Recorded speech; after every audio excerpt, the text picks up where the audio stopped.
top army generals have been in charge of police for a long time, for more than 2 decades. When we talk of General Edward Katumba Wamala, we talk of General Kale Kaihura and so many others. But now the president has decided to demilitarize the police, and we're asking what could have prompted him to do so. The president is reacting to what has been consistent for the past 15 years, consistent discourse among citizens at almost all levels, that it is important to leave the civilian force civilian in nature and in operation and even in leadership.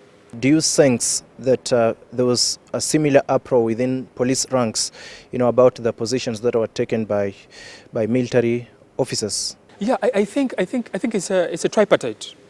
The tripartite here I'm talking about here is uproar from even development partners who keep funding our country, especially in relation to security funding or security aid, but also more important uproar from the citizens, like I said. But also, thirdly, is internal demotivation. The narrative of militarization of police, most of the time we have taken it at institutional level. But it has also affected officers who had a legitimate promise, a legitimate expectation that if I diligently serve the force for 20 years, 24, 25, maybe, just maybe, I could make it to a directorate within the force. I could make it to head a department. And here you were, where it had become permanent for 15 to 10 years. That particular position had been reserved for particular officers that are outside the institution. All right, talking about demotivation, and now that somehow the president has decided to appoint the police officers to be in charge of police, do you think this is going to improve the morale amongst the police officers? I'm sure a police officer who is professional and trained to be such, when he sees that he's managed by a fellow police officer, there's a sense that I will be understood. There's a sense that the person in charge of the institution has been where I've been, has grown through the ranks, gets an appreciation of our challenges, and therefore will understand me. So I think for me we are likely to see a gravitation towards rejuvenation, glitters of hope within the members and the members of the police force. But also when you look at the 2 gentlemen who have been brought into the helm, I won't believe that these are gentlemen who have served, and they have been commanders, they have had teams under them. They have managed human resource. They have been in the force in its evolution. They know top-notch the challenges that face the institution and how it is evolving.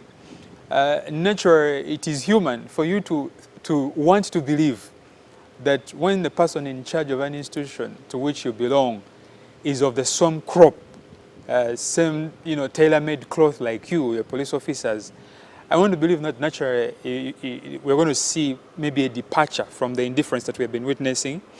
We are probably going to see a departure from the hopelessness that had crept into the force to some sort of rejuvenation into a sense of allegiance now that one of our own is finally in charge of the system.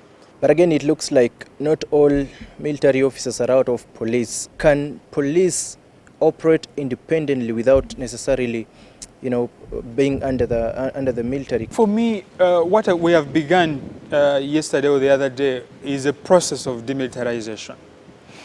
Now, the citizens of Uganda and all of us must be cautious that processes don't, deliver immediately. Okay?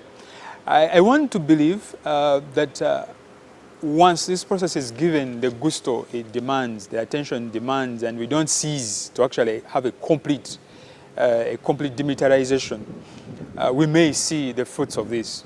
But also it's important for us to understand and appreciate that this process of demilitarization is more than removing officers from the force, military officers from the police.